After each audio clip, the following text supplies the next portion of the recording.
राणे यांच्या टोलमाफीवरील भूमिकेचे ठाकरे गटाचे माजी आमदार तथा जिल्हाप्रमुख वैभव नाईक यांनी स्वागत करताना पालकमंत्र्यांचे अभिनंदन केले आहे।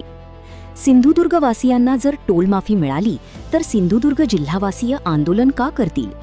त्यामुळे आमची मागणी तीच आहे की गेले 10-12 वर्षे या महामार्गाचे काम सुरू असून याचे काम पूर्ण झालेले नसून हा टोल सुरू करू नये। जर हा टोल सुरू करताना पालकमंत्र्यांनी सिंधुदुर्गवासियांना टोलमाफीची सकारात्मक भूमिका घेतली तर आमचा त्यांना पाठिंबा राहील। मात्र ही भूमिका प्रत्यक्षात येऊ दे ही आमची भूमिका आहे।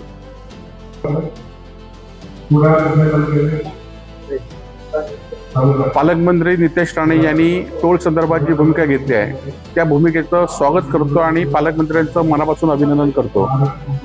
जर सिंधुदुर्ग जिल्ह्यातना टोलमाफी मिळाली तर सिंधुदुर्गवासी आंदोलन का करणार आहे आणि त्यामुळे निश्चितपणे आमची मागणी तीच आहे की गेले 10 ते 12 वर्ष या महामार्गाचं काम सुरू आहे।